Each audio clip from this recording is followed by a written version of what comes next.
ir ļoti daudz atkal pāri, kas nevar tikt pie bērniem. Es atceros, skatījos uz to testu, man likās, ka viņš ir saplīsis. Jūs vēl jauni, viss būs labi, jums noteikti izdosies, jo tad, kad tev ir tā sajūta, bet man neizdodas jau 4 gadus, vienkārši par to ir daudz jārunā. Man bija vienmēr tā sāpīgi to dzirdēt. Man ļoti patīk, ka saka, ka jūs esat komanda. Es varētu, es bētu lēst tam ar savu ķermenei cauri. Kad ir dzīve 4. bērns, es skatījos un es domāju, nav dzīvē nekā, kas stāv par tūmā jaunas dzīvības iedošanai. Šis ir podcasts, kurā mēs runāsim par to, kā aug ģimene, attiecības ar bērniem, ar sevi, ar sabiedrību kopumā. Vienmēr sakot, šis ir podcasts par mūsu pieredzi un citu cilvēku pieredzi, veidojot savas ģimenes. Mēs uzskatām, ka ģimene nav tikai status vai vieta, bet tas ir ceļš, kur tu vari augt, pilnveidot savas vērtības un iegūt iekšējo briedumu. Tā mūžīgā podkāsta muša, kas pie mums ceļo līdzi, mēs šodien esam sagatavojušies. Tu ceri, ka viņi nosēdīsies uz manas pieres. Bet esiet sveicināti 10. epizodē. Atkal Gustavs. Jā, Līna, čau. Tu teici, kad es sākšu runāt. Jā, šodien es vadības grošu nododu sievai. Es gribu redzēt, kā viņa tiks galā ar šo uzdevumu. Lūdzu, ierakstiet komentāros, kā viņa tik galā ar šo uzdevumu. Nu, labi, es esmu tomēr jau 10 epizodes pieredzējis. Sveiki, mīļie klausītāji, ģimene aug 10. epizodē. Mēs atkal šodien esam savā viesistabā, un īsumā pēdējo reizi mēs esam šajā viesistabā. Turpmāk jūs redzēsiet mūs no citām lokācijām. Bet redzēsiet, nekas neuzstājās, un mēs izdomāsim tehniskos risinājumus, lai mēs varētu turpināt tikties ar jaukām, foršām, iedvesmojošām ģimenēm. Tā kā nekas neapstājās, tikai gatavi dodās tālāk, vai ne? Pie Ocean. Bet ne par to. Šodien mums atkal ir viesi, un pie mums šodien ciemos ir ļoti skaists, brīnišķīgs pāris. Eleonora un Edgars Stradu ģimene, vai ne? Jā. Pareizi saka. Jā. Sveiciens.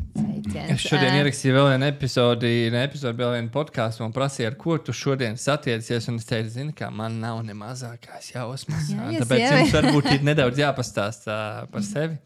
Jā, iepazīstina ar sevi. Jā, mēs vienmēr sākam pāriem ar iepazīšanās stāstu, jo tas aizved tādā jaukā atmiņā uz pagātni. Nezinu, cik ir garš jūsu iepazīšanās stāsts, bet varbūt jūs varat pastāstīt nedaudz par savu iepazīšanos un kas jūs vispār esat. Un... Jā, diezgan simboliski sanāk, jums ir 10. epizode un mēs esam 10 gadus pazīstami. Jā, mēs esam bijuši kursabiedri, kas pārtapa par ģimeni. Es domāju, tu uz maniem skaties, es domāju, ka tu ar maniem. Es domāju, bļāviens, es tevi neatceros jau uzreiz.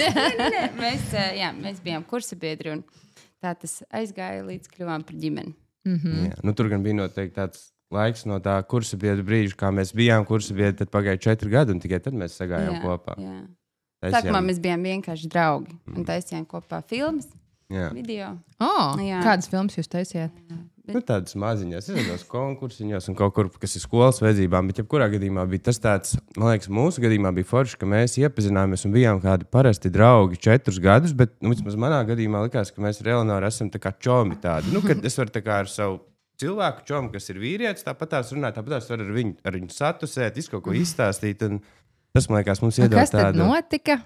Beidzās skola. Un jums vairs nebija iemesls satikties, un tad vajadzēja speciāli organizēt satikšanos, jā? Jā, bet mēs jau bakalauru kopā taisījām. Mēs vispār pabeidzām kino un televīzijas operators un es producentis.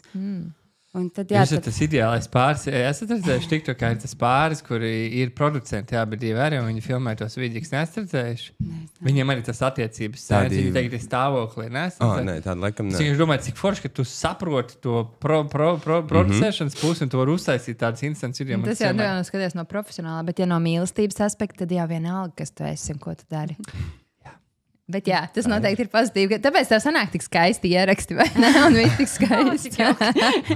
Tas ir mans hobijs. Jā, bet runājot par jums un par mums, mūsu podcastu iepriekšējie viesi pāri ir bijuši tādas ģimenes varbūt ar arī gan varbūt ar pieredzi. Labi, jums arī 10 gadi, jo tomēr ir pieredze. Bet noteikti varbūt kuplākas ģimenes. Un tieši tas ir bijis viens no iemesliem, kāpēc mēs esam viņus aicinājuši.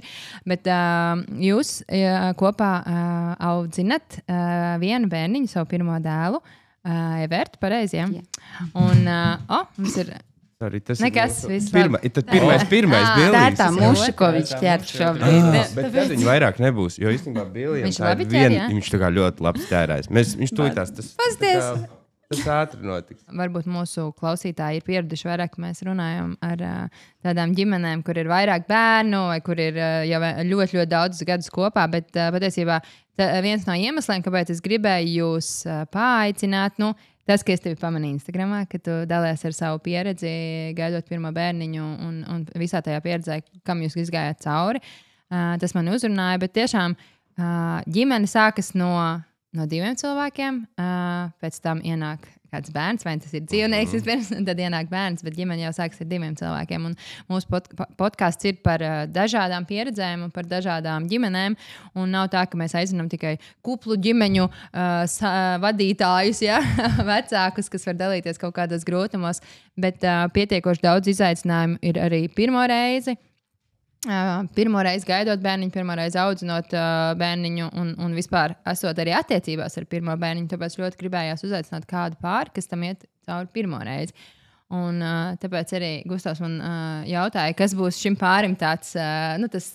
Es jau esmu pieredzis, es jau kā teicu, ka daudzums ir svarīgs, apjoms ir svarīgs, tad ko tad kas te būs? Bet man arī bija viens no cilvēkiem bija jautājis, ka ir ļoti daudz atkal pāri, kas nevar tikt pie bērniem. Un kad arī tā ir tāda ļoti aktuāla tēma.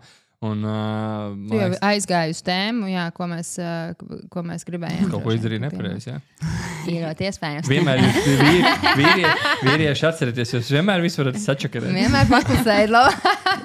Bet nē, jūsu stāsts bija tiešām stāsts, ar ko saskarās ļoti daudz pāri un arvien vairāk pāri mūsdienās. Un es saprotu pareizi, ka bija tā, ka bērniņš nenāca tā uzreiz, kad jūs bijāt izplānojuši, tagad mēs gribam bērniņu, un bērniņš uzreiz piesakās, un tas bija kaut kāds garāks laika posms. Un, varbūt jūs varat pat... Man liekas, ka viņš noķēra. Jā. Podkāsta muša rip jau uzlāka virsū. Bilijs, mums mājās mušas neudās. Tagad viņš iesaist mūsu pusdienas. Tā, labi, mēs turpinām. Bilijs malacīts.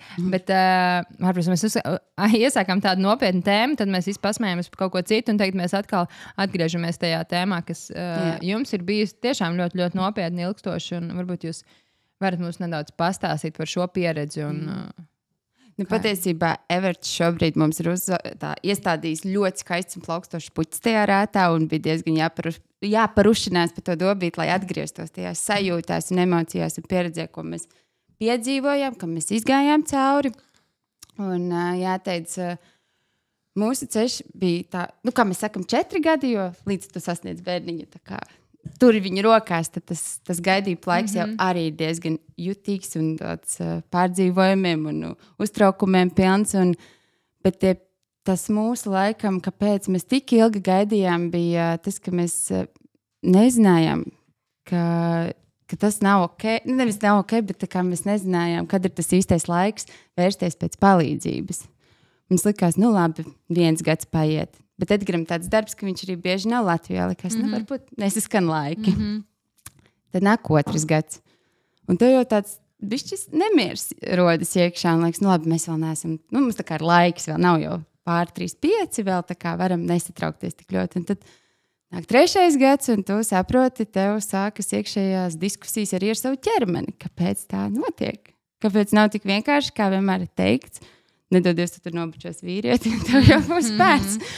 Un tad tāda nejauša satikšanās ar vienu doktoru rezidenti, kas vienkārši tā arī pateica, jūs ejat pie nepareiziem doktoriem, jums jāiet pie reproduktologa. Un mēs vērsāmies tā kautrīgi uz to klīniku, un likās, kā ārpēc tur viss jau būs tā kā uzreiz liks, tur špricēs, un tur viss netiks, bet patiesībā tur tā nebija. Bija tik daudz izmeklējumu paredzēt, tik daudz analīzes, tik daudz bija vēl tie posmi, līdz tā kā ir tas gala variants, kas ir tas mākslīgā apaugļošana, taču mums, es nezinu, kā tas nostrādāja, bet mūs uzlika uz 3 mēnešu hormonterapiju, un mums 1. mēnesī mūs pārsteidza mūsu bērniņš pēc 1. mēneša, un auklības klinika arī pateica, ka mūsu trumps ir šis vecums, un ka mēs esam gana jauni, un Un kaut kā viss ļoti, nezinu. Es skatījos uz to testu, man likās, ka viņš ir saplīsis. Jo man, cik es biju taisījusi, man vienmēr licies, nu tā tas ir, nu jā, nav tādas divas strīpīs, nav tāda opcija vienkārši. Un tev ir tāds visu laiku tāda vilšanās, un Edgars vienmēr man teica, nu viss būs labi, un man tā kaitināja, ka viņš saka, viss būs labi. Es domāju, kā tu vari man apsolīt to, ko tu nevari apsolīt, bet kaut kur klusībā es ļoti gribēju to dzirdēt. Ļoti. Tā ka jā, tas stāsts, viņš bija diezgan sāpīgs, jo visu laiku tu ļoti pārdzīvo katru reizi un domā, kas ar mani notiek. Kā tu Edgars zināji, ka viss būs labi, jo tā ir man slavenākā frāze. Tas ir... Man kaut kā tas iekšējais laiks sēdēja, kad es zināju, ka viss būs labi, jo mēs tomēr esam jauni. Un mums ir citi draugi apkārt, kas ir, varbūt tuvojās 40 gadiem, un kas ir vecāki, un kas arī grib bērniņu. Viņi ir tieši tajā pašā situācijā. Un tajā pašā laikā man ir cits draugs, kuram viņš tagad gaida 3. bērnu, viņiem abiem ar sievu ir 45 gadi. Un tad es vienkārši saprotu, mums nevar būt tā, ka mums... Cik jums ir gadi? Mums ir 29. Mēs esam ļoti jauni. Un tīpaši tajā laikā, kad mēs arī gājām uz to auglības klīniku, man bija tāds... Mēs gājām atsevišķi, vai ne? Jā, mēs bijām atsevišķi. Es tur ieeju iekšā, un man bija tāds sajūta, ka es ieeju kā pirmklasnieks, un man apkārt ir visi 40 gadīgi, 50 gadīgi. Man likās tik tāda, varbūt, bet nē, labi, vienalga. Man likās, ka mēs esam tiešām tā vecuma atšķirība ir pamatīga, un man likās tāda reāli jotīgi jūtos. Es esmu iemaldies, un man te nevajadzētu būt, un es arī aizēju pie tā ārsta, un viņš saka, it kā viss ir labi, nav, vienkārši pagaidat un dzīvojat, un tas viss kaut kā tā bet, bija daži tādi disbalansi, kas bija jāparegulē. Tas bija vienkārši jāsakārto gan vienam, gan otram. Tie bija kaut kādi vitamīni, jo tāpēc, ka interesanti, es tagad tā vispār, man liekas, kaut kādi ļoti arī jauns chapters priekš manīm ir, kad, jo mums laikam tikai ar vienu bērniņu bija kaut kāda gaidīšana vispārējie. Labi, tā jau pat salīdzināšana nav gaidīšana. Neauglības gaidās, ja ir gadu. Regulāri dzīvojot ģimenes un nespēju. Bet vienkārši tas ir ļoti interesanti, liekas, kad pēc tam tu pie kas tas bija pie doktora? Reproduktu. Tā bija rezidenta, viņa ginekoloģija. Ļoti interesanti, tad tu ej pie Jā, tieši tā, uz to virzienu. Un tad tālāk tev sūta uz auglības klīniku, ja? Jā. Tad satiec 50-gadīgs vīrieši, ja? Un sievietes? Jā. Nav tik vecs, nē.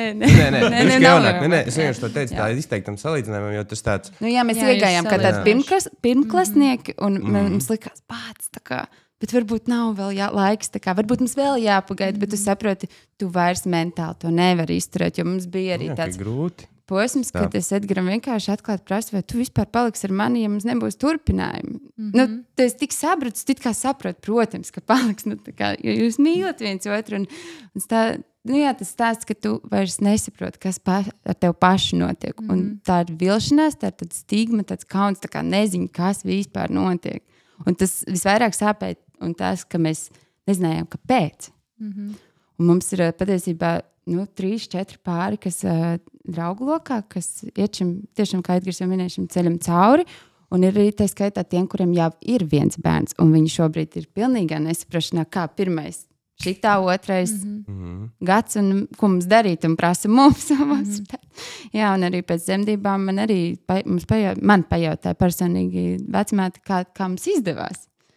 Jo, jo es tiešām... Bet jums bija arī jau bija nozīmēta kaut kāda diagnoze, un bija skaidrs, kas ir tie iemesli? Man bija, man nav grūti pateikt, jo varbūt kura klausās, viņi sadzirdēs, bet man bija policistisks skolnīcas sindroms, un tas ir diezgan izplatīts, un tas arī ir tāds viens no bēdīgiem faktoriem, ka reizēm tā ir grūtība. Un tad mums vienkārši arī hormonāli bija kaut kā nobīde. Un tā tas ir, tāds notiek dzīvē. Un tas notiek tiešām ļoti, ļoti bieži šobrīd. Un ļoti, es priecājos, kad arī cilvēkiem vairāk par to runā sociālos tīklos, tāpēc, ka tas skar tik daudz pārus, un paldies, ka jūs arī atnākat un pasakat, un es gribētu jums pajautāt, vai jūs esat gatavi par to runāt, bet, jūs esat atnākuši, un tagad būs droši vien, kad būtu forši, ka jūs tiešām varētu padalīties tajā pieredzē, tāpēc, ka, man liekas, tiešām ļoti daudz pāri to noklusē, arī ļoti ilgi tā kā jūsu pieredzē, kad jūs pat ilgi neticējat, nē, taču mēs esam jauni, veseli cilvēki, mums tā kā esam gudri, liekas, ja tā kā viss ir kārtībā, un kaut kas, varbūt tiešām nesakrīt tie laiki, un tiešām nemaz netiek meklēt tā palīdzība, kas dažreiz varbūt arī ļoti neliela, bet viņa var dot to gaidīto, vai ne? Jo jums ļoti brīnišķīgi, ka jums nevajadzēja iet mākslīgās apaugrošanas ceļu, kas arī ir arvien populārāk, paliek, diemžēl, un ir svarīgi, ka par to runā un ka to dalās. Un tiešām, man liekas, ka viens no tiem lielākajiem ieguvumiem vai teikumiem, ko tu pateici jau, ka tiešām ir jāmeklē palīdzība, ja liekas, ka, kaut kas nav, jo dažreiz ļoti viegliem veidiem var palīdzēt. Bet tu arī minēji par to, ka kaut kādā brīdī jūs tu nonāc pie tā jautājuma, vai tu vispār būsi ar mani kopā, ja nebūs turpinājuma, ja nebūs tā bērniņa. Un tas ir arī, man liekas, milzīgs jautājums vispār attiecībām kā tādām. Tā kā, vai vispār ir iespējams šīs attiecības, un tā ir tāda transformācija galvā saprast, ka iespējams jūs varbūt būsiet tikai divatā. Jā, un kāda tad būs tā dzīve tikai divatā? Un tas bija tāds lūzuma punkts liels emocionāli. Jā. Un patiesībā mēs piekritām sarunai, tāpēc, ka mums viss ceļš sāka kļūt vieglāks, tad, kad mēs ar saviem tuvākiem ģimeni, draugiem, mēs viņiem reāli pateicām, kas notiek, ka mēs ļoti, ļoti cenšamies. Tā teikt, izglītojām savus apkārtējos, un jo pirms tam mēs saņēmām jautājumus, kad būs bērni? Jūs taču esat apprecējušies, taču bērns vajag. Un tev tas tā sāp. Tev vienkārši tā kā liekas ārprāts. Labāk pajautājiet, cik man kontā naudas, man būs to vieglāk atbildēt. Kāpēc? Bet jūs tā kā tas bija vairāk tāds, kad jūs nezinājāt, ko atbildēt, vai jūs vienkārši negribējāt par to runāt, vai... Bija kauns, laika. Man bija personīgi. Man liekas, man bija vienmēr tā sāpīgi to dzirdēt. Piemēram, īpaši no tādiem, negluži, ka mums to katru dienu kāds jautā, bet ka kāds pajautā, tad, man liekas, tā kā citi viņi ir ar bērniem, kas vēl visbiežāk pajautā tās ģimenes, kas ir draugi. Viņi ir mūsu draugi, ne jau mēs viņus kaut kā nosodām, bet vienkārši tas, ka mums tas ir bijis, mēs par to tiešām esam runājuši, mēs esam raudājuši par to, un ka tas tiešām ir grūti, un tad tā kā to uzliek to tādu kā nastu un spiedienu, bez mazliet, kad, come on, jūs jau esat tik ilgi kopā, jūs tik ilgi esat precējušies. Bet viņi nezināja, ja? Jā, tas bija tāds, ka mēs vienkārši par to nebijām tā baigi teikuši, jo par to tiešām nerunāja tā. Tas tāds... Jā, tā ir, zini, man šķiet, ka dažreiz vispār ar to kaut kādiem viedokļiem vai kaut ko, vai, piemēram, kad jums būs otrais bērniņš pēc pirmā, vai būs arī trešais. Tas ir vairāk pēc cilvēku uzdot, tāpēc, ka, nav ko runāt. Nav ko citu uzdot. Tas tāds loģisks jautājums pēc kāzām, kad būs bērns, kad piedzims pirmais, vai tad vēl dzemdēsi, kad būs otrais, vai tad būs arī trešais. Pie ceturtā mums vismaz bija tā, kad visi jau vēl ceturtais. Tagad jau ir pa daudz. Ceturtā vienkārši izskanēja tie viedokļi tādi, ka tā kā liekas, zini, mēs ūdeni filtrējam, varbūt kādam arī bijuši runāšana arī jāfiltrē kādreiz, kad cilvēki tā kā... Jā, bet viņi jau negrib neko sliktu. Smieklīgi, tagad, kad te būs bērns jums pajautāt, bet jums jau reāli tas ir tā kā... Tāds, man liekas, ka būtu tieši forši, kad ir tiešām apkārtējie cilvēki, kas iet caur to, nevis caur tiem jokiem un caur to... apmierināt savu ziņkāri, es nezinu. Bet reāli savu tieši otrādi, kā jums ir, ko jūs par to domājat, kāds jums ir viedoklis. Un tad jau lēnām pat varbūt jums varbūt daudz vieglāk izstāstīt tiem cilvēkiem. Jā, bet jau arī cilvēks jau nejautās, vai jūs esat domājuši par bērniem, vai jums ir grūtības tur ieņemt bērnu un tādu, jo viņi jau arī tā kā gaida, viņas droši vien interesē. Bet īstenībā tas, ko tu ļoti labi pateici, ka jums arī vieglāk palika tad, kad jūs izstāstījāt, ka jūs tiešām gribat, ka jūs cenšaties, bet, šobrīd tas neizdodas. Tas ir vieglāk iedot arī otram, tam tuviniekam vai draugam vai ģimenei, to izskaidrojumu, jo viņi jau to dara visticamāk aiz mīlestības un rūpēm. Tieši tā, to nevar nosodīt. Neko jau sliktu viņi ar to negrib. Jā, jo bieži tā kā, teiksim, mēs redzam cilvēku, kas cīnās liekos svaru, mēs viņam neteiksim, tu neesi domājis par sportu. Jo tā ir acīm redzama lieta, ka viņam ir šī problēma. Bet šo auglības daļu mēs neredzam. Mēs neredzam, kas tam otram cilvēkam ir. Un tad, tas, ko neredz, tas dažreiz ļoti, ļoti var sāpēt. Vai jums šķiet, ka tas, ka jūs izstāstījāt, jūs tā kā satuvināja? Jā, pavisam noteikti. Mums tik ārprātīgi tāds atbalsts bija pirmkārt no ģimenes. Mums ir superīgs ģimenes un paldies viņām par to. Un tas tiešām satuvināja un palika ļoti viegli. Ļoti. Un neviens nemētāja kaut kādus neveiklus jokus. Un varbūt kāds kādreiz apvaicājās, kā mums iet, vai mēs esam meklējuši kaut kādu palīdzību un tā. Bet, un īstenībā ļoti interesants fakts, ka es tajā brīdī teicu, es kādu dienu podkastā par šo runāšu. Tas mirklis ir, jo es arī biju atradusi vienu meiteni, varbūt zinu, Bebe Madara tāda. Viņa runā ļoti par šo tēmu, un man liekas, paldies Dievam, ka kāds, kas par to runā, es nejūtos vairs viena. Es nejūtos kā līlusies atkal savā ķermenī. Ka tas, Jā, man ir arī, man liekas, viņai ir arī atbalsta grupas jauniem vecākiem. Tā kā nevis jauniem vecākiem, ārprāts tā nevarēja teikt, bet cilvēkiem pāriem, kas vēlas kļūt par vecākiem. Es domāju, ko tur sačakarēs. Man vienkārši Madara tiešām viens no tiem cilvēkiem, ka viņi to dara. Dalās un savā pieredzē un savā ilgajā ceļā.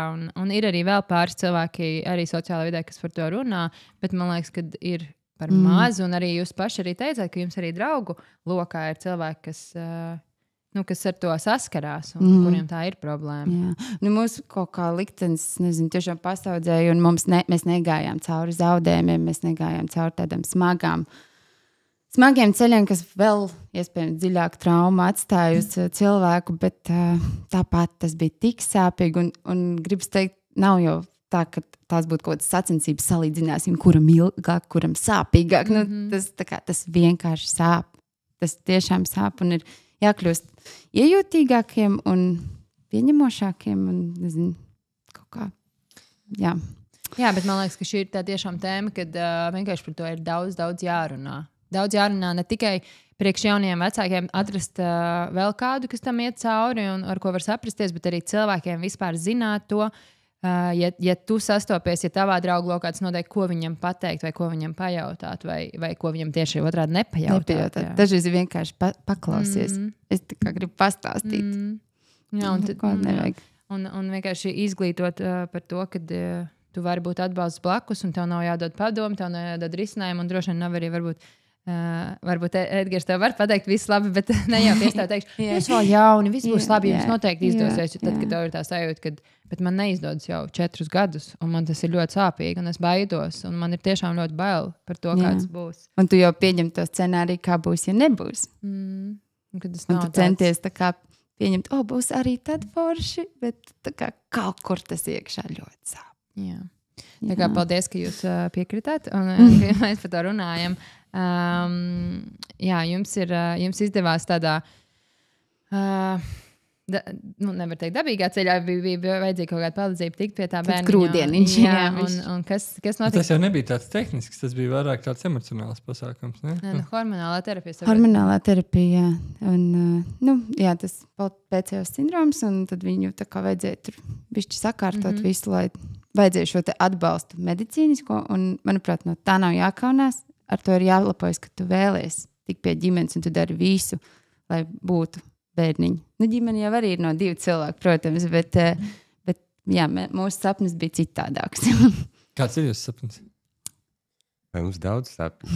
Nē, kontekstā, es domāju. Vai? Kurš? Sāc. Nē, Labi, mums ir tā mūsu Eleonora ir ļoti liela ģimene. Un, man ir tāda mazāka dursiņa ģimene, bet man patīk tas, kopš mēs ar Eleonoru esam kopā. Mums tās ģimenes ir diezgan ļoti cieši sagājušas. Mums ir tagad tāda viena liela ģimene. Un varbūt man bija tāds periods dzīvē, kad es no tā ļoti baidījos, kāpēc varbūt arī mums pagāja tādi 4 gadi augšskolā, līdz mēs sagājām kopā. Bet es iepazinu un iemācījos, kā tas ir, ka tev ir liela ģimene un cik tas ir forši, ka tev ir liela ģimene. Ka tev ir tik daudz cilvēku apkārt, ka tas brīžiem ir tādā Meksikas seriālā, kad 10 cilvēki runā reizē, suņi skrien, kaķi lec, bet tas ir tik forši. Tas ir tāds, un īpaši tajā gadījumā, kad cilvēki ir kļūst par vecākiem, kā mūsu vecāki, kad tev var atbraukt viens mazbērns, otrs mazbērns, un piemēram mūsu gadījumā, kad Evertiņš mūsu bērns ir viņam pirmais mazbērns. Arī manam brālim bija meita, kur manai mātei ir, bet tieši Eleonorai. Viņas vecākiem, un tas liekas, kā tie vecāki atplauks tajā brīdī. Visi, tas liekas, viņi tā kā grib būt tik jauni, un viņi tā kā tik daudz dod gan mums, gan tam mazbērnam. Tas tāda jauna piedzimšana visai ģimenei. Jums arī ir sapnis piedzīvot to šādā veidā. Mēs tieši ar Dvinsku pāri runājām aizpagājušā epizodē par to. Un ko otrā jaunība sanāk ar tiem mazbērniem kopā. Un vienkārši cilvēkiem noticēt tam un ļauties tam, nevis domāt, labi, ir arī droši vien izaicinājumi emocionāli grūti, varbūt ar tiem bērniem tajā troksnī, ja tu neesi pieredzis. Bet man liekas, ka tik daudz vienkārši tas iedod. Mums ir 4 bērni un vienkārši mums troksnis ir visu laiku. Tā kā visu laiku kāds kaut ko raud, grib ēst, raudāt, pačurāt vēl limitu vai kaut ko. Un troksnis ir nemitīgs, bet tas troksnis ir viņš ir reāli dzīves. Viņš ir diezgan nomierinošs. Jā, kad tu iemācies tajā būt, adaptēties, to vienkārši tu jau bez tā vairs nevari. Tas ir kaut kāda dzīvības, pilnīgi enerģija tajā. Viņi iedod iespēju izdzīvot vēlreiz to bērnības sajūtu, manuprāt. Jo mana mamma šobrīd ir zoodārzā ar Evertiņu. Viņa vienkārši tik priecīga aizgāja. Viņa sūta ģimenes čatā, ka viņš kažiem pie kazām un viss kaut kā tur skatās un priecājas un tiešām pilnīgi cita garša. Tad jums ir plāns tomēr iet uz to lielo ģimeni? Es ļoti ceru. Ļoti ceram, ka viss jau, mūsu gadījumā varbūt nebija šis finansiālais iemesls, kāpēc mums varbūt vēl nav bērns, bet tīri tehniski tas nav tik vienkārši izrādīts. Un, protams, ir bišķiņ bail, tad, kad mēs sāksim domāt par otru, vai mēs neiesim vēlreiz tam visam cauri, bet gan jau kā attiecīgi, kad nāk arī otrais bērniņš, tad arī otrajā reizē esi bišķi gudrāks, drošāks un vairs nav jābrust tam visam cauri un tu vienkārši dari un meklē palīdzību un zini, pie kā to meklēt. Kad jūs tikāt beidzot pie tā ilgi gaidītājā kukulīša, ilgi ceptā, kā bija? Jo kāpēc to jautājumu prasu? Tāpēc, kad man liekas, kad jums kaut kādā ziņā ir iedot dāvanu, jo jūs par kaut ko esat ļoti cīnījušies. Un līdz to, ka tu par kaut ko ļoti cīnies, tad tu ļoti augstu novērtē to, kas ir iedots. Jo mūsu gadījumā, man pirmie bērni, viņi bija tādi, tas periods, tas sākuma periods, viņš pārskrēja vienkārši tā. Man bija savas problēmas, savas lietas, kas bija jārisina, un tā bērnu būšana, viņa bija tāds, kaut kur vienkārši no iekšā nāca, kad ir jārūpējas un jādara, bet tas nebija tāds super klātesošs, kā jums ir, kad jūs esat tik ilgi to bērnu gaidījuši. Es iestarpināšu laikam vēl par to gaidību laiku, ka patiesībā tas gaidību laiks bija diezgan satraucošs. Diemžēl dēļ tās pieredzes, ka mēs tik ilgi gaidījām, bija bailīgi gaidīt. Jo likās, kāpēc man neizdevās? Kāpēc? Atkal tu vīlies savā ķermenī, un tu esi stāvoklī, un tev ir tāda hroniskās vilšanās, atkal kaut kas notiks. Tu nespēji ilgi noticēt, un mēs ļoti slēpām vispār, ka es esmu stāvoklī, jo bija ļoti, ļoti bail. Un tad man vēl bija beigās gestācijas diabēts ar insulīnu injekcijām, un tad man atkal bija tas aktīvs. Kāpēc atkal mans ķermenis nevar darīt tā, kā būtu jādara? Un Edgars, protams, teica, viss būs labi. Viss būs labi. Jā, tajā brīdī, es nevaru teikt, ka viss būs slikti. Tas viennozīmīgi. Es varētu pamēģināt kādreiz teikt. bet iedomājies, kā tas viss, tas būs tā kā, varbūt tas nostrādāt pretēji kaut kā, bet tajā brīdī tas bija tā, ka es vienkārši saprotu, es jau varētu, lai es tam ar savu ķermeni cauri, lai tas labāk uz maniem pleciem un visu, bet, protams, es vienkārši daru visu un mēģināju palīdzēt, cik vien varēju, bet tā vispārīgi, tas nav viegli nevienam no otru viennozīmīgi. Jo man bija tā, ka man bija jāskaita, cik griķu karotes es varu ēst. Un pusi apelsīnu tāpēc tev ir jāiet peldēt kilometru vai staigāt. Un Edgars man tikai, viss jāiet, jāiet pingrot, jāiet spartot. Un, protams, tas iegūms bija ļoti viegli. Fiziski bija ļoti viegli, jo bija plus 7 kilogrami tikai, bet tu krīti svarā, bet tas arī nav īsti labi. Bet kaut ko atņēma, kaut ko iedeva, un jā, bet tāpat bija. Bet es saprotu, ka jums arī tas dzemdības tās arī bija. Tikai šo epizodu mēs nosākam, kad nekas neiet tā kā plānots. Jā. Es gribētu, pirms es sāku stāstīt, gribētu iestarpināt, ka man ir tā frāze bieži vien, ka mēs sev sakam, ja mums kaut kas nesanāk, tad ir jāmet miers, vai tas nav priekš mums, vai vēl kaut kas. Un man liekas, atkal, kad ļoti forši ir pasīties uz šādām situācijām, kad, ja kaut kas nesanāk, tad mūs tieši testē, vai mēs tiešām to gribam. Un Eleonora, man liekas, ļoti skaisti. Es atkal atsaucos uz vienu no taviem postiem, kas man lika raudāt, pilnīgi, kad tu rakstīji. Mēs taču sportistiem, kad viņiem kaut kas nesanāk, nesakām, padodies, vai ne? Mēs viņiem nekad tā nesakām. Un tu tur tajā postā bija rakstījis, nekad nepadodies. Man liekas, Skaisti. Jā. Jo mums visi teica, nu, taču atslābst. Bez nezinu, tas vārds atslābst, viņš ir tā kā tāds, bet, ka tu esi pati vainīga, kāpēc jums nesanāk, jo jūs esat iespringuši.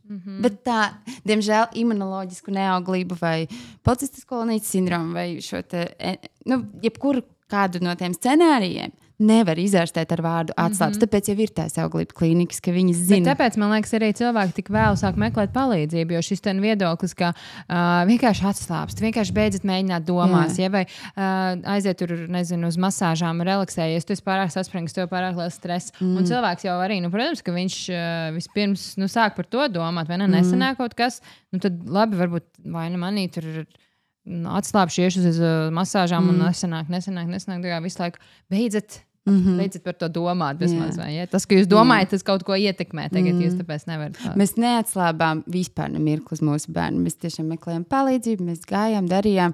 Bet es laikam personīgi atslābu uz sevis tādu tā kā vainošanu. Vienkārši es visu laiku salīdzināju, ka es tā kā tāds siers gar rīvi sevi. Kāpēc tev? Bet tas bija tas, uz ko es tiešām sāku beigās atslābt. Bet man liekas, mēs par Nu, mēs runājam par to, kā bija sagaidīt to bērniņu, un kā bija, Gustavs droši vien gribēja runāt par to, cik droši vien pilnvērtīgāk jūs izbaudat visu šo būšanu, kad tas viss nenāca tik viegli kā. Jā, jo tās dzemdības arī tur bija mums diezgan varonīgas, tā teikt. Edgars arī spār dzīvi. Grūti, bet cik jums ilgas? 2 dienas kopā. Jā, no sestdienas rīta sākās un beidzās svētdien 5 kaut kāds. Bet vismaz brīvdienās. Jā, vismaz. Jāskatās, jāmeklē labās lietas. Jā. Nē, nu, vispār, ja mēs tā skatāmies statistiski, ka pirmās dzemdības ir vidēji 18 stundas vismaz ir, ja? Parasti, ka sievietes ir šo skaitu jau Bet, nu, tas jau nav arī, droši vien, es nezinu, kā bija jūs gadījumā, droši vien nebija tāds aktīvas dzemdības 2 dienu garumā. Bet, bet tieši arī atbildot uz tavu jautājumu, vai mēs to visu kaut kā savādāk izbaudījām, bet bija tā, ka es sapratu, no rīta man būs ierosināts dzemdības, un es tieši tā noskaņoju, viss, tā kā šī diena, es viņu varu uztaisīt traumatisku, kā Dievs, man ir tur tā un šitā, bet es gaidīšu šo dienu, ka es viņu vienkārši izdzīvošu katru sekundi, līdz mēs satiksimies. Un, lai cik bija grūti, es visu laiku teicu, filmē, fotografē. Es tā kā gribu atcerēties visu. Tu to teici pat dzemdībās vai pirms? Jā, līdz visās kontrakcijās. Viņš nesaprata to man domu, bet tā doma beigās bija patiesi pareizi, jo es atskatījos uz tiem video un es redzēju, cik es daudz darīju un ka es nevarēju vairs sev pārmest, ka es varēju vēl labāk. Tas bija tāds apstiprinājums man, ka es izdarīju visu, bet... Jā. Es domāju, ka Edgars man piekritīs, kad tu pirmajās dzemdībās ieraugi, ko tā sieviete izdara, tad tā kā tev pilnībā pazūd kaut kādi, tā kā tu esi tur nevarī, vai tur, tā kā tu runāji. Sievietes ir vājais dzimums? Vājais dzimums, vai jau pilnībā pazūd, jebkāda var šī te doma, jo tu ieraugi vienkārši, ko viņa ir izdarījusi, ko viņa ir dabūjusi ārā par to nelielo caurumu, jā? Tu tev vienkārši liekas, oh my God. Nu, pat ja tas neiznāk tur ārā, bet to jebkurā gadījumā vienkārši tas ir, Nē, es domāju, ka tajā pat neiet runa par tieši to brīdi, kad bērniņš piedzimis, bet vispār par to, kad ir, man liekas, ir grūti būt klāt cilvēkam otram, kad sāpēs. Jā, tas, ko Edgars saka, es būtu gatavs paņemt uz sevi, bet tu neko nevar izdarīt, vienkārši skaties, tā kā es atceros to sajūtu, ka tu laidies ar lidmašīnu augšā, lai laiku to izpletni. Un, tev vienkārši ir jāpaļaujās, ka tas otrs cilvēks nav pilnīgs. Tas ir, ko tu leksi? Jā, tas šī gadījumā tev vienkārši jāpaļaujās, ka tev tā sieviete nenodarīs pārāk pāri, ka viss būs kārtībā. Bet beigās mums bija tā, ka es biju pagaršojis visu dzemdību menu. Jā, mums bija sākās ar ierosināt. Un galvenais Edgaram visu laiku saka, mums būs sarkanais karogs, tad, ja saka vārds Billijs, tad, lai man ir epidurālā. Bet beigās bija pilnīgi visu laiku skanēja Billijs. Es vēl turēju kādu laiku. Jā, bija traki, jo beigās tas viss tiešām ļoti lēni vērās atvērums, un man bija gan tika pārdurti ūdeņi, gan tās visi oksitocīni tika pielikti un epidurālā, un beigās man bija pilns atvērums bez nekādas atsāpināšanas. Un man pasaka, ka viņš ir sagriezies nepareizo galvas daļu, un mums ir jāveic ķeizars. Tas ir tā kā 5 minūšu laikā. No ļoti labi uz pavisam slikti.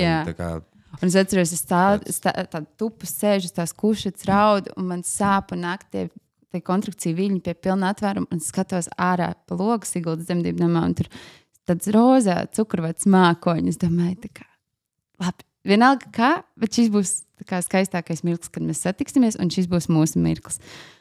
Un tad mani aizrāva līdz operācijas zālē, un Edgars arī man bija klāt. Mediķi nolēma, ka drīkst viņš būt klāt, un tad vienā rokā es turēju Edgara roku, un otrā man skanēja mūsu dziesma, tāda no Zvaigznītes, Renāra Kaupera, tā par mūsu bērniņu dziesma, un man pateica, ka mums vairs nav laika, kad iedarbosies epidurālē, ir jādod pilna anestēzija.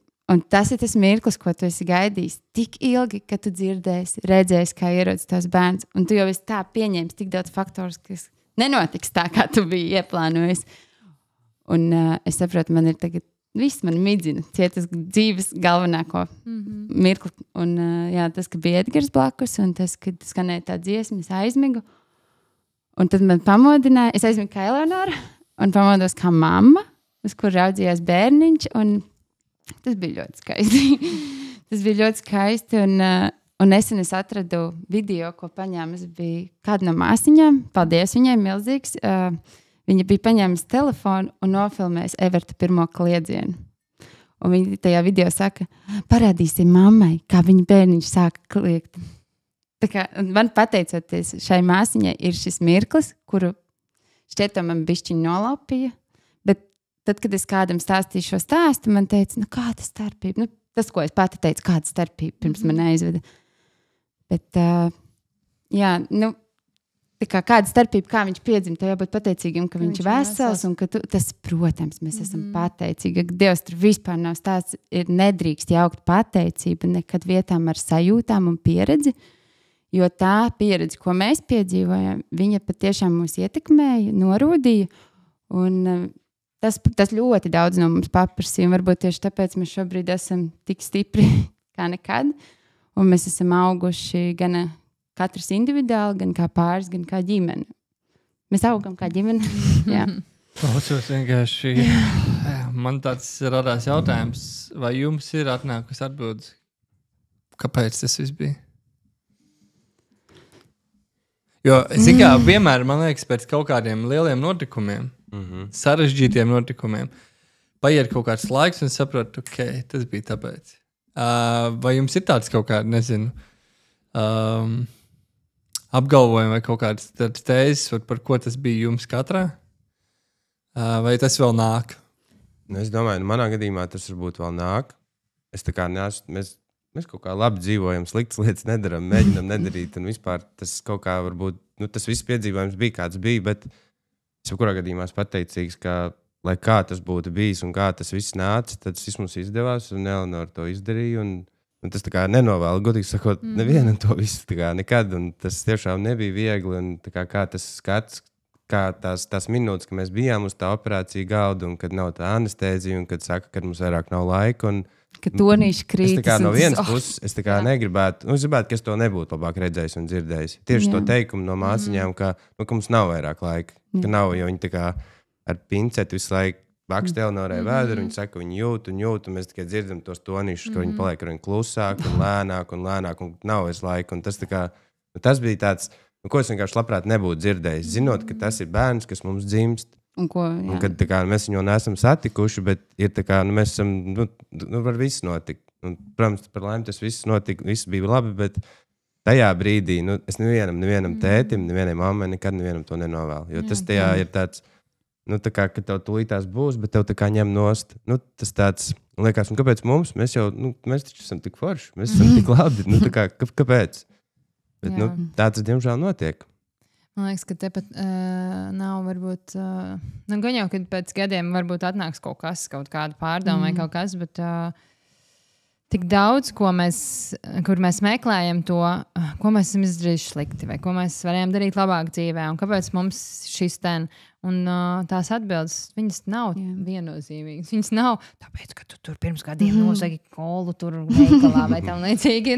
Nē, tā kā tu nemeklē, kāpēc, jo man liekas, ka vienkārši ir vairāk, man uz jums skatoties un redzot varbūt to jūsu kaut kādu ikdienu, arī to, kā jūs uz savu bērniņu skatāties. Man šķiet, ka vienkārši, jā, jūs to piedzīvojāt, jūs tam izgājāt cauri, un nav jāmeklē vainīgie, nav jāmeklē arī vainīgais sevī, vai ko es izdarīju nepareizi, jo jūs tiešām no visas sirds varat teikt, ka jūs esat darījuši visu labāko vienmēr. Jūs esat gribējuši labāko, jūs esat gribējuši, vēlējuši labāko arī citiem un tam līdzīgi, bet tas, ka jūs varat pēc šīs pieredzes varbūt vēl pat dziļāk, labāk izbaudīt un būt klātesoši tajā savā dzīvē, kas jums ir. Gan kopā ar bērnu, gan katram ar sevi, gan partneru attiecībās. Vienkārši novērtēt, cik patiesībā jums daudz ir un cik skaisti ir, ka jums tas viss ir.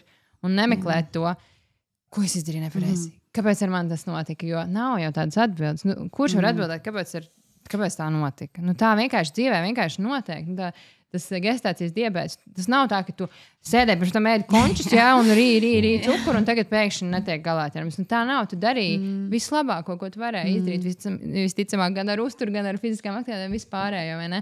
Tā kā tu darīji, un tu neesi vainīgi pie tā, un tu neesi vainīgs pie tā, un neviens pie tā nav vainīgs. Vienkārši dažreiz tā notiek, un nav jāatrod tas izskaidrojums tam, man šķiet. Jā. Es piekritīšu. Nē, es vienkārši tāds par savām pārdomām. Nē, viss kārtībā. Es saprotu arī to domu un ko tu gribi pateikt. Varbūt es varētu teikt, ka es esmu tāds cilvēks, ka šķiet, ka var runāt par jebkuru tēmu, izvēloties vienkārši pareizos vārdus. Un varbūt šī mana pieredze ļauj man runāt un ļauj citiem sadzirdēt, kas iet to līdzīgo ceļu, ka viņi nav vieni. Un varbūt tas ir kaut kas, ko es tagad varu virzīt uz priekšu. Un patiesībā man bija viena meitene, kas uzrakstīja man pēc tam, ka es biju padalījusies ar tādiem grūtumiem, kam mēs gājām cauri, ka pateicoties man, viņi izturēja 4. trimestri. Un tas man liekas, tāpēc es dalos. Tāpēc vajag runāt. Nav jāpalīdz tur pūļiem, vai ne? Jā, vienam cilvēkam. Kurš tiešām dažreiz sēž savā telpā un jūtas viens pats ar to savu emociju, ar to savu sajūtu, ar to savu pārdzīvojumu vai savu pieredzi, un tu viņam vari palīdzēt. Iedomājies, tu viņam vari palīdzēt ieelpot tajā dienā dziļāk, saņemties. Es varu turpināt, un viss ar mani šodien ir kārtībā un iet. Tā kā tas ir ļoti daudz arī vienu cilvēku aizķert. Jā. Tas man atgādina nedaudz to, ka parasti cilvēki runā par kaut kādu otru cilvēku, kurā viņi klausās, un vai viņā ir jēga klausīties, vai viņš ir izdarījis to un šito, un tas bieži vien attur tos cilvēkus, kas varbūt gribētu kaut ko izstāstīt, attur no tā, kas es tāds vispār esmu, lai kaut ko stāstītu. Un man arī bija tāds pats piemērs. Es biju uz dzīvē no Melnraksta, un es izstāstīju par savu azartspēļu atkarību jaunībā. Un kā es to azartspēļu atkarību pārveidoju par uzņēmējdarbības tādu dzinuli. Un man uzrakstīja cilvēks, arī viens cilvēks, man vienkārši uzrakstīja, man ir tieši tāda pati problēma. Man prieks redzēt, man prieks, ka tu iedod kaut kādu risinājumu, kaut kādu virzienu, kā tikt tam cauri. Un man liekas, ka tas arī jebkuram no jums, ja jūs ejat kaut kādai interesantai pieredzē, to nevar teikt par interesantu. Grūtai, sarežģītai pieredzē cauri vienkārši dalāties, jo noteikti, ka būs kāds viens pusotrs cilvēks, kur jūs sasniegsiet, bet redzi, principā tu atbildēji uz to, ko es prasīju, ka tev tas bija par to, lai tu varētu runāt par jebko, jebkā un no kā nebaidīties, jo tas tev ir iedevis to spēku. Un man liekas, ka forši ieraudzīt, ka šis te viss ir man noved šeit, un kad mēs apskatāmies to dzīvi atpakaļ, un mēs sākam likt, tas bija tāpēc, tas bija tāpēc. Un tad kaut kā tas ceļš sāk likties vieglāks, man liekas. Jā, kopā vieglāk. Man liekas, ka tu arī visā šajā stāstā, ko tu stāstīji, ļoti labi man tā izcēlās tas, ka jūs tik forši mēģināt ieraudzīt to skaisto ik vienā grūtumā, it visā. Tas arī, protams, liekas, jau mēs tagad gribam visu tāpēc grūts pieredzi, lai mēs ieraudzītu kaut ko skaistu, bet rozā debesis, tā ka man ir jāiet uz ķēzergriezienu, bet patiesībā jau tā ir, kad tās lietas vienkārši notiek, dažreiz ļoti bieži ārpus mūsu kontrolas, mēs to nevaram ietekmēt. Un īpaši par dzemdībām runājot, ja, ka, lai kā mēs būtu gatavojušies, dažreiz tās lietas vienkārši apkārt notiek un tie apstākļi vienkārši sakrīt. Un tajā brīdī mums ir arī jāmāk pilnīgi nevis iekrist tajā grūtumā, bet paskatīties, kas ir tas, ko es varu no šī ieraudzīt, labākais, ko es varu izdarīt tagad, un vienkārši aiziet lēnītēm uz priekšu, uz lēnītēm uz priekšu. Nu, dzemdībās, man liekas, vispār tas iet tā ļoti, ļoti cauri, kad mēs varam saplānot jebko vai ne, bet dažreiz sakrīt tie apstākļi un vienkārši, ok, labi, es peldēšu tālāk, es kaut kā peldēšu, es iešu uz priekšu un darīšu labāko, ko es tajā brīdī varu izdarīt, vai ieraudzīšu rozā debesis un domāšu, šī ir skaistākā diena, lielākais notikums manā dzīvē. Man liekas, vispār, ja sievietes spēja, domājot par dzemdībām, ielikt sev to, lai gan, liekas, es teikšu, tagad izbaudīt tās savas dzemdības, un tas liekas vienkārši, kas tas tāds, jā, tagad kā izbaudīt, ka tev sāp, un viss ir grūti, un tev dzimst bērns, un nezinu, cik ilgi tas būs nelīdzīgi. Un tavs jau bļaujas, lai blakus kā to izbaudīt. Jā, kā izbaudīt tas dzemdības, vai ne, partneri? Bet nē, vienkārši, iedomāties, ka šo lietu varbūt darīsim, varbūt 2, 3 reizes savā dzīvē, jā, vienkārši mēģināt izbaudīt to visu. Tā kā izbaudīt arī tās sāpes, var teikt, tas, protams, gatavošanās procesā tur ir jāgatavojās, bet izbaudīt to visu, piedzīvot tās dzemdības. Piedzīvot, protams, izbaudīt, bet piedzīvot tās savas dzemdības. Jo tik ļoti, ļoti spēcinoši ir pēc tam vispār saprast, ko tas izdarījis. Tas ir bijis vareni. Iziet tam cauri, tā kā tev patika. Kad tev ir arī tie video, kur tu vari paskatīties, cik daudz īstenībā izdarīja. Jāatzīst, ka man bija pēc tam ļoti grūti pieņemt manu dzemdību stāstu, bet tas, ka man tik atbalstoši ģimene vīrs un tas viss kaut kā lēnām izrakstījās no manis, un es to vienkārši pieņēmu, tas ļoti palīdzēja. Bet sākumā, tajā brīdī tu centies kaut kā motivēt sevi. Tu esi drošais rokās, ir rozā debesis, viss ir labi, un tev viss ir blakus, un tev ir viss kārtībā, būs labi. Un beidzot būs tas bērniņš, bet pēc tam bišķiņ, pēc tam ir pēcdzemdības. Pēcdzemdības jau ir nākamais stāsts, arī, par ko droši vien var taisīt vēl vienu epizodi. Par zīdīšanu un visu pārējo. Jā, zīdīšanu. Man patīk, ka tu skaties uz Edgaru, jo es pilnīgi jūtu, ka tas ir tiešām jūs tāds kopdarbs bijis. Mēs esam komanda, tas viennozīmē. Bet zīdīšana, tas ietekmē visu ģimeni. Tas tiešām ietekmēja un... Bet ļoti daudz teica, beidz, viss met mieru, tā būs vieglāk. Kad dod maisījumu, tad tā kā viss būs labi. Un es biju jau uz tās robežas, bet es sapratu, ja es izcīnīšu zīdīšanu, tad tas būs vienīgais no šiem posmiem, ar kuru es palīdzību salīgšu ar savu ķermeni. Jo es to izdarīšu. Jo man šķita, ka nesanāca tik viegli tik tie bērniņi, kas man vainas. Pēc tam tā grūtniecība, atkal kaut kas noiet greizi, kas man vainas. Dzemdības, vispār tā kā sitiens pa pieri vienkārši. Visu laiku esi vīlies tajā. Un tad tā zīdīšana bija tāds, šito es izcīnīšu, lai man pēc tam būtu miers, kad es atkal esmu draudzene ar sevi. Kad tu atkal izdarīji labāko, ko tu varēji izdarīt. Jo, tāpat kā par dzemdībām vispār, tu darīsi labāko, ko tu vari izdarīt. Un zīdīšana ir grūta. Tas nav īstenībā ļoti, ļoti maz sievietes, kurām tas sanāk dabiski, viss vajag viegli. Īstenībā pat varbūt ne sievietes, jo es, piemēram, arī varētu teikt, ka pirmās 2 reizes bija pilnīgi galīgi garām. Vispār es neko nezināju, nesapratu un tā kā arī nemeklēju palīdzību. Un ar 3. bija tikai tā, ka tas īstenībā ir diezgan, ja tu izdari dažas mazas lietiņas, palūdz palīdzību, tas īstenībā ir ļoti viegli, un tad tu atslāpsti, un īstenībā ir ritīgi forši, tā kā es nezinu, pat kā es sevi pieskaitīt, bet ļoti bieži sievietēm ir tas, ka nesanāk tas tā, nav vienkārši, pēdējais bēbīt, viņš zīž, viss vajag skaisti, un visi guļ čučiņā, un tā, nē, tas ir grūti, tas ir sāpīgi, tas ir izaicinoši, un saprast vispār, ko tas bērniņš grib, vai viņš grib ēst, vai viņš nav pārēdies, vai viņš grib, tā kā ko viņš vispār grib no maniem, saprast to valodu, un tās mēs jau visi gribam tikai labāk, un mēs gribam, lai viņš ir paēdis, lai viņš ir mierā, lai viņš ir pačurājis pakājis, lai viss ir labi, bet saprast to bēbīt ir ļoti, ļoti grūti, tā kā tas ir izaicinājums.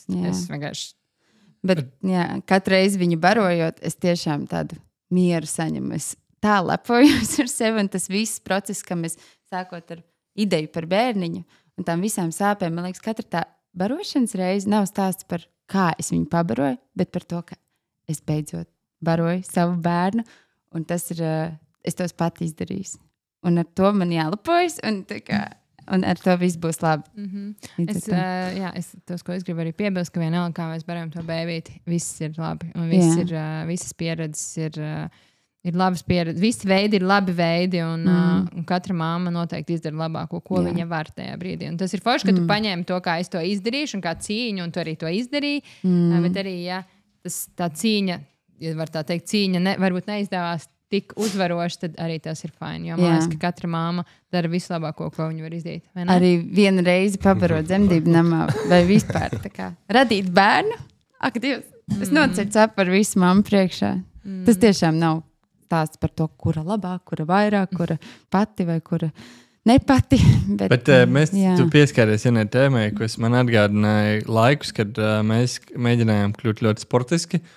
Un tad ir apkārt cilvēki, ko tu tur ņēmies, tu taču jau trenējies. Tev jau bija tas vakar treniņš, šodien var izlaist. Un, man liekas, ka es tev vēl joprojām saku. Nē, man liekas, tu nesaki, bet, jo tu esi pat pieslēgusies tajā pašai programmai. Bet tā ideja, ka, man liekas, arī apkārtējiem cilvēkiem nemēģina tos cilvēkus atrunāt no labām.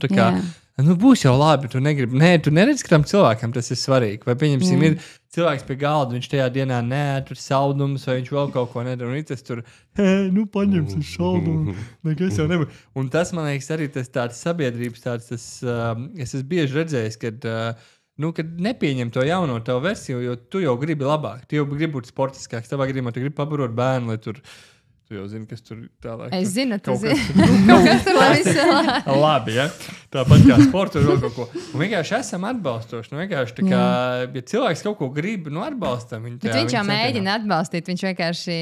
Bet viņš mēģina nepareizi metodi atbalstīt. Tā kā, nekas, iedos kaut kā. Jā, diemžēl, tā teikt, atslāpsti nav atbalstoši. Tas nepalīdz nevienā tēmā. Jā. Atslāpst, laikam, ir palīdz svaru pieņemšanās tēmā, palīdz atslāpšana. Ja kādam ir tāds sapnis. Bet labi, mēs virzoties tālāk uz to, jūs jau esat pēcdzemdību, tagad dzīvē pēc dzemdībām kopā ar Evertu, un jums ir, es saprotu, arī šobrīd tās attiecība loma ir tāda, ka Edgars diezgan bieži ir projām.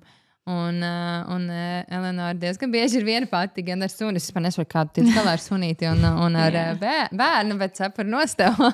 Bet kā jums tas vispār? Jo tu jau zināji, kad ienāks bērniņš, bet tev tas darba specifika ir tāda. Bet tagad jau mazāk. Agrāk mums tas laiks bija, kas bija vairāk prom. Bet tāpat, tāpatās, protams. Viņš tulītās brauc 3 nedēļām prom.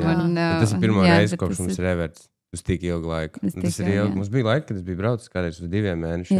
Jā. Bet tas bija Bilijs, tad vēl nebija. Bija. Bilijs bija, jā. Bet kā tu kā teici jūties tajā visā? Zini kā, šobrīd diezgan švaki, jo tas viss jau man bija sarunāts, pirms Everts bija pieteicies, uz kurien es tagad vispār braucu. Mēs paši bijām sarunājuši, kuri būs tie projekti, ko viņš ņems. Un likās, ir labi, tikai es braukšu pie ģimenes un tā. Tas bija vēl reāli, pirms Everts bija piedzimis, kādā novembrī. Jā, kaut kas tāds. Jā, un kaut kā mēs tur salikām tos projektus, tad likās, tajā brīdī tā nebūs, bet tagad tā es atbraucu no Siguldas uz Rīgas, es visu dienu prom, man jau ir ritīgi grūti, es gribu ar viņiem būt. Un tas ir tāds, kad noteikti mēs ar laiku kaut ko pamainīsim. Kaut kāds 10 dienas ir ok. Man bija pēdējā reize 2. nedēļa reāls lomkas sākās. Tā ir. Ļoti sarežģīti. Es biju toreiz Dubajā palicis kaut kādām 3 nedēļām. Pirmās 10 lietas tev vēl liekas čilva, un pēc tam tu atpūties, vai ne? Attei? Nē, pat te neatpūties. Tur kā liekas ir ok, kaut kas trūks, bet nav. Bet tā 2. un 3. nedēļa, un es vēl atceros, gaidu kaut kāds kurjeris, man veda kaut kāds dokuments jau 3. dienu, un man tā kā es tev teiktu, pēdējā nedēļa būs diezgan tā kā iedvesmas vārdi tev brauc, Paldies. Saki to kaut kāds video, sēdi to sev, lai tu var pasīties vakarā. Gan jau, ka Eleonora sūtīs. Mums jau tur tā forša, es zinu, ka viņa nekur nepaliek viena, viņai ir liela forša ģimene, ar ko viņa ir kopā, un Bilijs arī viņu pieskat, tā kā pa visiem. Un kā tu jūties tajā visā? Jāteic, ka pie ģimenes es arī tiešām braucu bieži, pārsvarā nogalēs, un tiešām palieku viena darbdienās, un ir grūti, ir emocionāli grūti, un ir arī fiziski grūti, nemeloši, nav tā, ka viss rozā, bet, laikam tā pirmā diena, kad viņš aizbrauc, ir visgrūtākā. Pēc tam jau ieiet kaut kāds ritms, tu jau tā nomierinies, saņemies, bet tas sākums, es nav forši. Citu man īstenībā arī vieglāk ir tad, kad tu esi pavisam prom. Nevis, kad es zinu, ka tu neesi pieejams vispār, jo tad tu ieslēdz kaut kādu tādu režīmu. Režīmu, ka tev nav variantu. Jā, un tu tā kā nečīkstēs arī, ka tev ir grūti vai, jo nav variantu, vienkārši jātiek galā. Jā. Bet tas ir forši, ka tu zini, ka tas ir uz laiku. Tad, kad tev tā ir visu laiku, tad tas... Bet, kad es arī kaut kad sāku runāt par to, ka ir grūti, tiešām tas pēcdzemdību periods ir grūts vispār rūpēties nevis par bērnu, bet darīt jebko citu, kamēr tu rūpējies par bērnu. Ir grūti gan emocionāli, gan fiziski. Un tad man bija ļoti grūti sākumā, es saku grūti, bet bija grūti pateikt, ka man vajag palīdzību, jo man likās tas tik ilgi gaidīju, un tad es izklausīšos kaut kāda nepateicīga. Bet patiesībā, ja tu atzīsti, ka nav viegli, tas nenozīmē, ka tu saki, ka tu neesi pateicīgs. Patiesībā pretēji, tu esi tik nenormāli pateicīgs par to bērnu, tu dari visu to labāko, tu atdod sevi visu, un tikai darot, mēs nogurstam. Un līdz ar to tu vari uzsist sev pa plecu, ka tu biji superīga mamma šodien, un tu izdarīji visu labāko. Man liekas, ka tas ir tieši tā kā kontrakcijā, pa solītiem. Pa vienai dienai šodien tu izdarīji labāko rītdien. Tu, protams, arī darīsi labāko. Bet vai tu nedomā vēl, ka tev 3 nedēļas teikt jādara labākais? Vienkārši pa solītim, vienam solītim uz priekšu. Un es vienkārši aizdomājos par to, ka mēs jau katru dienu mēģinām darīt labāko. Tik, cik mums ir resursi to izdarīt tajā brīdī, vai cik mums ir emocionāla kapacitāte izdarīt to labāko, ja? Varbūt vienu dienu mēs jūtamies vairāk uzlādētas, un mēs atkal tad darām labāko. Man liekas, ka mammas vienmēr cenšas izdarīt labāko. Droši vien arī tēti. Es nezinu, es runāju par mamām. Man liekas, ka mammas vienmēr mēģina izdarīt labāko no tā visa, kas viņai vispār tajā dienā ir. Protams, mums ir jārūpējas, lai uzpildītu savu krūzīti, lai parūpētos par savu emocionālo veselību, būtu varbūt fiziski arī justos labi, bet mēs vienmēr cenšamies izdarīt labāko, ko mēs tajā brīdī vispār varam. Atkarīgs, kam tu jautājat. Ja jautā mamām, tad jau droši vien, ka tēti visu laiku lāžo, ne? Es nezinu, kā jums ir. Bet mēs personīgi darām labāko, ko varam izdarīt. Nav tā, ka jūs vienkārši iekrītat dīvainā un dzerat aliņu. Es labprāt gribētu paiet apmēram 3,5 sekundes, un man tiek pajautāts, kas ir jāizdara, tāpēc, ka mums ir 4 bērni. Tas ir standarts. Tīpaši, kad tu apsēdies vai palēn zem sagas, es gribētu ūdeni. Un tad viens atnest ūdeni, tu ies vēl uz virtuvi. Šitie te visu laiku. Eleonora vēl ir tāda mīļa, tad es vairāk, man liekas, Gustavam pat lieku justies slikti, ka viņš tagad ir ielējis.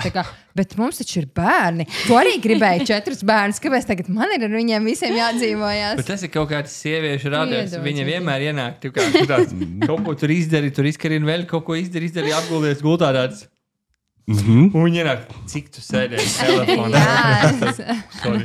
Ja tu agrāk vēl taisnojies, es tikko apgūlu, teiktu tāds. Jā. Nesēdēšu vairāk. Labi, piedod. Tāpēc es īstumā pateikšu visām mamām, ka jūs bieži vien redzat sliktākos momentus saviem vīriem. Piedodiet, ja viņiem... Jā, vienkārši ir iedomājieties, bija 9 labi momenti un ir 10. sūdīgais moments, pieņemsim, tu bļauj uz bērnu. Un jūs parasti ienākat tajā 10. momentā. Jā, vai tu apgūlies un atpūties, vai jūs nekad neienākat tajā 8., 9., jūs tajā 10. epizodē ienākat, kad tiek darīts. Un tad tu gribi tagad mums pateikt visām sievietēm to, kad liekam... Atslāpst. Bet vienkārši idejiski jāsaprot, kad mēs arī cenšamies mazliet. Jā. Drusku, čučuļ. Es ticu tam. Es ticu, ka jūs mēs arī visi cenšamies brīnišķīgi. Labi, bet...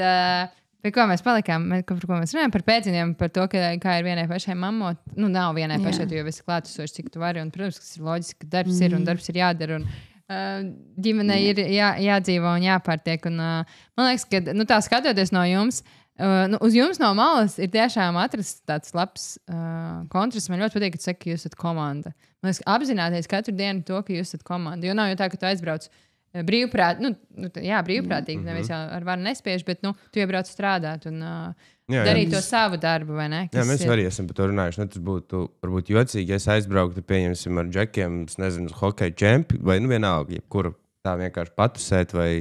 Es arī gribētu uz hokeja čempi aizbraukt. Vispār klausies. Nē, tas tāds, tas tā vienkārši ir. Un kopš mēs jau sākām mācīties kopā, tad man bija daudz laika, man vienmēr bijuši projekti ārzemēs, vairāk vai mazāk visu laiku, un Tā, ka mēs sagājām kopā, un arī Eleonora to zināja, ka tā tas būs. Nu, tas vienkārši tā ir. Tas esmu es. Nu, man tas vienkārši tā ir. Un es visu laiku esmu kaut kur. Un, nu, jā, mēs vienreiz vispār rēķinājām, ka viņš gadā ir aptuveni tik dienas prom, cik sanāk vidēji, kad arī mammas paliek vienas, gaida, kad vīri atnāks no darba. Viņš atnāk 5-6. Un viņi ir tās, cik 3-4 stundas kopā, un pēc tam ir sestdienas, svētdiena. Mums nav tāda grafika. Jā, mums nav tāda grafika sestdienas, svētdiena un pēc 5. Toties mēs esam vienojušies, kad viņš atbrauc no projekta, mums ir randiņš, vai mēs braucam kaut kur, un nav tēma darbs, nav vienkārši esam tikai mēs. Un tagad arī Edgars brauc prom, un mēs jau sarunājām, ka viss brauksim ceļojumā, kad atbrauksim nekur tā kā. Pareizi, jums ir viena profesija daudz. Tā kā viena tēma jums jau arī interesanti visu laiku par darbu būtu runāt, ne? Mēs īstenībā baigi nerunājam par darbu. Mums ir kaut kas cits, par ko mēs varam runāt. Protams, tas jau ir, tā ir daļa no dzīves, un visu laiku jau sanāk. Man patīk tas, ka mēs varam viens otram papasīt pēc padomu. Tā kā kaut es daru video lietas, viņi dara citas lietas, kas ir kaut kas ar organizēšanu, plānošanu, kad mēs varam viens otram tā kā parādīt. Kā tev liekas, kā vai šis ir smuku, ir forši, kā vajag to un to, un ka mēs varam uztaisīt to sarunu. Jā, jūs zināt, ka jūs esat tā kā saprotat, par ko jūs runājat. Tas nav tāds, ka tu iedod cilvēkam tā kā jau ar zināšanām pastīties no malas to, kas nav tā kā cilvēks parastais. Cilvēks parastais. Jā, tas tāds. Jums ir viens parasts cilvēks meklē kopīgas hobijas. Es gan nevaru viņai parādīt savus stratēģijas. Ceļīt, mēs tagad par padlu varam runāt. Tas arī beidzot tev visāds jautājums uzdod. Mums ir kopīgas hobijas. Mums ir tā kā jaunā mīļākā lieta, ko darīt. Mēs esam pieredzējušāks, es esmu iesādzējis, bet mēs varam atspēlēt. Es parasti uz naudu spēlēju. Nē, viņš nespēlē. Viņš mēģina no visiem jaunajiem nokāst. Viņš pasaka, viņš nemāk spēlēt. Man ir skaidrs, uz cik spēlēm. Bet mēs noteikti varam uzspēlēt kopā, vai ne? Jā, mēs noteikti. Jūs labi spēlējat? Iesādzēju. Nē, labi, mēs esam. Tu esi labs, tu iesādzēji tāpat, kā mēs labi. Bet jā, tu pirmie jautāji par to, kā vienai, es vispār visām māmām, kas ir vienas, tajos mirkļos, kad nav vīri, lakus novēlu atrast mammu draudzeni, jo tas nenormāli palīdz. Sveiciens manām mammu draudzenēm, jo viņas ir liels atbalsts, mēs tiešām sarakstamies, mēs ejam ārā un kopā jūs runājaties, paliek vieglāk un jā, tas atbalsts plus ģimene. Zini, tas ir tā kā es saku jums, kad svarīgi pārējai atrast hobiju vai par ko parunāt, jā, un tad tev arī īstenībā ir tā, tu atbalstu atrast arī no otras puses ar draudzenēm, ka jūs arī esat tajā vienā laivā. Ir tie vieni grūtumi, ir tie vieni izaicinājumi, un tas, kā tikt ar to galā. Jā, tas ir noteikti viena no lietām, ko var ieteikt sievietei, kad viņi jūtās. Mums kaimiņš atnāca draudzēties.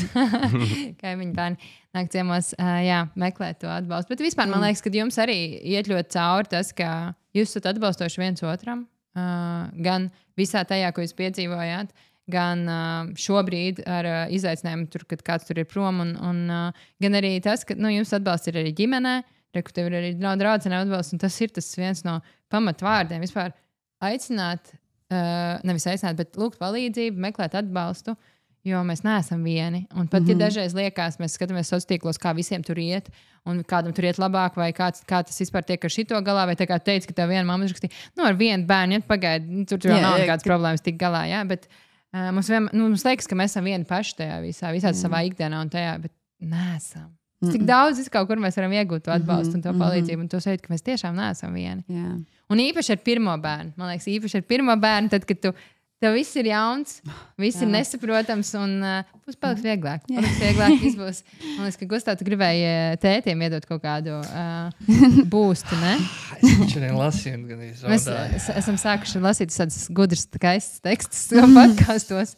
Gustavs gribēja... Vēstuli tētiem un potenciālajiem tētiem, kuriem gaidāms pirmais bērns. Jūs tūlīt iesoļosiet augstākajā līgā. Tēva lomā nav ne atpūtas nedēļas, ne starpsezonas, tikai garīgi un emocionāli pārbaudījumi viens pēc otra. Un burtiski jūs tiksiet apčurāti, apspļaudīti un stādīti priekšā dusmu laikmēm, kas liks jums domāt, ka neesat radīti šim. Nepārdomājieties par to. Mīliet no visas sirds un atcerieties. Mēģis nav pilnībā, tā ir klātbūtnē. Esiet tētis, kuram rūp. Esiet tētis, kurš pieņem zaudējumu un turpina parādīties. Viņa nemeklē supervaroni, viņa vienkārši vēlās tēti, kurš ir klātesošs šajā brīdī. Mīlot viņus pat tad, kad šķiet, ka viņi jūs ienīst. Dienas šķitīs garas, bet tās būs īslaicīgas. Bērni īsti neatcerās daudz no saviem pirmajiem 4 dzīves gadiem. Nav spilgta atmiņu, nav ilgtermiņa atmiņas. Un sākumā tas var šķist skumji. Varbūt domāsiet, ak, es varu palaist garām to vai šo, jo viņi tāpat neatcerēsies. Bet kad par to domāsiet, sapratīsiet, šie gadi ir domāti mums, vecākiem, lai visu to uzsūktu. Lai būtu vajadzīgi visneapstrādātākajā, pirmatnējā veidā, kā cilvēks var būt vajadzīgs. Tāpēc neļaujieties mēģinājumiem būt perfektam tēvam, jo nav nekāda plāna, nav nekādas filmas studijas, nav dziļuma, diagrammas, ar ko sevi salīdzināt. Vienkārši esi pilnībā iesaistīts visā šajā procesā. Noliec telefonu malā, pašūpo viņus vēl mazliet ilgāk, ļauj viņiem aizmigt uz savām krūtīm. Skaties uz viņu mazajām rociņām un kājņām, lolo mazās skaņas, ko viņi izdod, guļot vai skatoties apkārt uz pasauli. Smejies, kad valda hauss, un mīli katru mirkli, ko pavadi ar viņiem. Tu neatcerēsies visu, viņi neatcerēsies visu, bet tu to jutīsi, un viņi to jutīs vēl vairāk, pat ja nevarēs to atcerēties.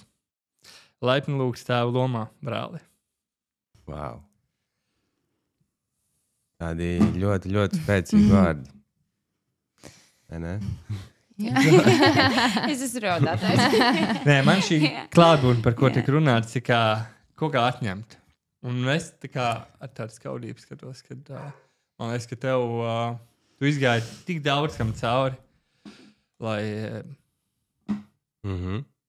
Tāds ir, bet tagad ir īpaši tie momenti, kad mēs esam ar Evertiņu, ka es arī gribu citreiz, kā Elinora var atpūsties no rītiem, un mums bija tāda tradīcija, kas esmu mājās, tad es vienmēr no rītiem ar Evertiņu eju ārā, un mēs ejam uz ratiem, uz kafejnīcu, un mēs ar abiem ar Billiju un Evertu ejam, un tas vienkārši ar viņu eju, un ir agrs rīts, kaut 8:30 no rīta, un viņš vienkārši skatās uz mani, viņš ir laimīgs, smaida un priecājas, un man liekas tā kā, kad mēs plānojām Evertiņu, un ka mēs gribējām, lai viņš būtu, es zināju, ka būs forši, bet es nekad nevarēju iedomāties, ka būs tik forši. Kad tev esi tā kā, es nekad nebiju dzīvē jūties tik ļoti tāds, tā kā piepildīts, kad tu saproti, ka reāli visu laiku tu vari dzīties pēc kaut kādiem panākumiem, pēc kaut kādām lietām, sasniegumiem, tas ir forši un tas ir vajadzīgs. Bet nekad dzīvē es nebiju iedomājies, ka tā īstā laime ir tajā ģimenē. Un viņi ir tik spēcīgi, un viņi tev tik ļoti daudz iedod pie tiem visiem sasniegumiem, lietām. Tieši tas, ka tu zini, tīpaši, ka tu esi tētis, ka tev ir mīļoša sieva, ļoti foršs bērns, un ka mēs esam tikai pašā sākumā tajam visam, un mums vēl tik daudz, kas priekšā. Un tas tā. Tāpat kā mēs pašā sākumā, ne? Tikai pirmie 4. Kas mēs arī, man liekas, esam iemācījušies to, ka lai arī cik grūti, un tajā hausā katru dienu ir reāli grūti. Tu esi noguris, es neesmu gulējis ļoti ilgi, ja, un man šonakt vispār bērns mani visu laiku, man liekas, zīda un spārdīja un tā, bet es domāju, es tagad redzu, cik ātri tas paiet. Mums vecākajam dēlam jau būs 10 gadi, un vienkārši tas paiet tik ātri, un vienkārši iemācāmies būt klātesoši tajā. Mēs, man liekas, tik daudz podkāstos par to runājam, bet tas ir tas, ka tagad saki, neviens panākums, neviena tā skriešana, tā nopelnītā naudas summa vai tas nekas nestāv līdzi emocionāli tam visam, ko tu vari iegūt kopā ar to mazo cilvēku. Viņš vienkārši šķiet vairs nebūs maziņš. Jā, tāds ir. Kad ir dzīve 4. bērns, es skatījos un es domāju, nav dzīvē nekā, kas stāv par tūmā jaunas dzīvības iedošanai. Nav, tu nevari neko pielikt un būs vienādi uz svariem. Nav nekā. Tu nezini, varbūt tu tur vari salietoties tādas vielas un lidot pa Burning Man, un tev vispār experience ir tāds dzīvē, vienkārši wow! Bet, es arī vēlēs Billy iekšā. Viņš ir ārā, viņš sauc. Viņš ir neizvērt durvis, jā. Mums sunīts ir, bet viss labi jūs varat. Viņš vienkārši pārdzīvo par mums. Es arī ir pateikt. Mēs jau cepam uz grilla.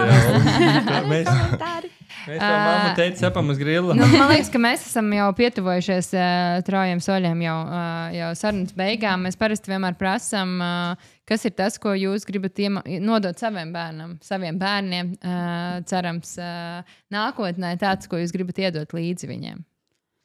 Es laikam, atskatoties uz mūsu pieredzēm un ceļiem, gribētu teikt, tiešām nekad nepadodies. Un tikai tev ir visas tiesības piepildīt to, ko tu vēlies, un tu to vienkārši vari izdarīt. Tu patiešām to vari un notic saviem spēkiem, un tev vienmēr būs ģimene, kas tevi atbalstīs. Un es vēl gribētu nodot tev Vertiņam cieņpilnu tādu attieksmi, ne tikai pret otru, bet arī pret sevi. Cienīt sevi. Jā. Es redzēju, tev bija video brīnišķīgs ielikts, un noteikti tās visas lietas, ko tu tur biji pielikusi, es arī un vēl arī komats, un vēl liku komats, jā.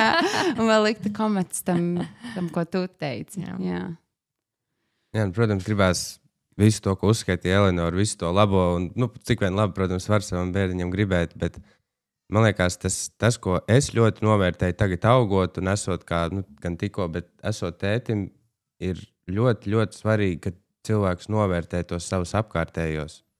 Un tā dzīve ir, lai cik viņa īsa vai gara, kuram katram cilvēkam var būt, ir bieži vien, kad, diemžēl, tā situācija tāda, kad mēs varbūt novērtējam to cilvēku vai lietu kaut kad tā, ka viņa mums vairāk nav.